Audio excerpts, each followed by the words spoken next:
xam ngeen ni dara gënta nekk caaxaan jël ay ndaw jox leen ay gurtu ñuy tëgg allah allah di tëgg di fecc ay góor ay jigéen ñu leen di wane ci internet bi benn waaye toog ak kaalaam ni summu toog di leen ndax ci dina ay jànq di fecc ay góor ak jigéen mel ni ñuy gymnastique. kon doom jooju nga xam ni sosu waayam tudd yàlla la ci diggante ndeyam ak baayam dina neex a corriger. mooy première bi fexe ba bëggloo ko yàlla te bëggloo ko yàlla du loo koy bindal mais nooy mel la mu jëlee ko ci yow, nu yaayam di mel la mu nampoo ko ci moom, nu kër gi di mel la nga xamante ni kër gi noonu la bindoo mu di ko dund.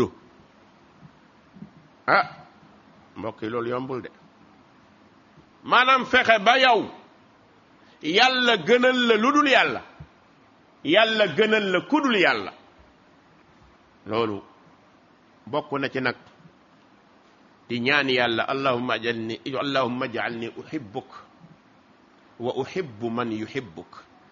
yàlla yàlla na nga def mbëggeel ci sama xol. nit su bëggee yàlla day nekk koo xam ni day sàmm ay àq yàlla. li ñu waxoon dars bi passé mooy rabtuhum bi hubbillah wa tawhidi. fexe ba say doom nga tënk leen ci bëgg yàlla ak wéetal ko. bis bu doom yi xamee lii mbedd mi kenn du leen këf ci yàlla yu bari yi fi nekk.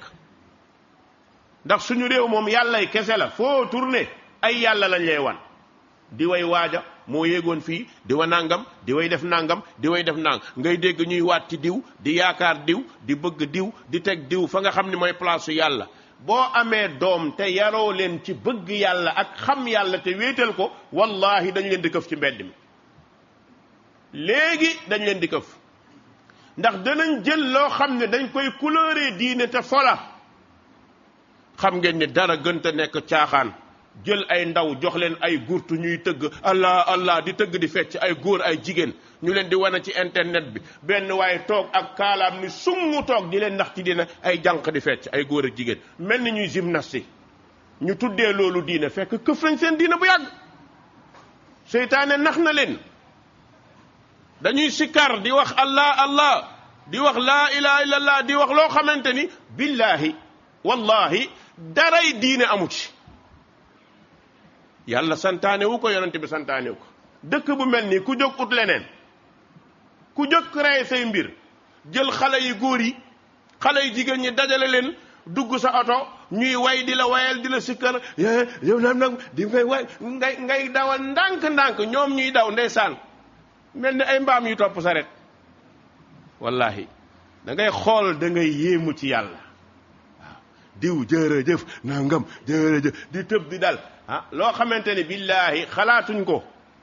ñooñu ñëpp tey buñ leen tàggatoon ci yàlla nee na jàkka yi dana fees. nga gis ñoo xam ni moom koo xam ni moom ci ab gëléem la naan nongu toog ñëpp di dox nag wër àll bi yëpp. moom daal dafa mel ne benn talaal badru alayna chaque semaine mu am.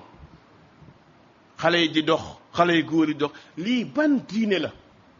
coono gi ñu ciy am seytaane leen koy bëggloo fa zayyana lahum sheytaanu amalahum. seytaane moo leen rafetal li ñuy def ñu foog ñu diine la te wallahi du diine. moo tax suñu réew mi yar fi sa doom ba mu xam yàlla yombul, yar fi sa doom ba mu bëgg yàlla yombul. waaye nag la la cay dimbali mooy yow d'abord xamal yàlla bëggal yàlla ba pare fexe ko instauré ci sa jabar ak say doom. di ci dund nag di ko dund te di ko ñaan foo toll. waaw allahumma sabbit aqdamana ala taatik. tey ñaan yaa muqallibal qulub sabbit qulubana ala taatik. yàlla yow mii wëlbati xol yi yàlla na nga saxal suñu xol ci topp la. il faut ñuy ñaan. loolu mooy benn bi.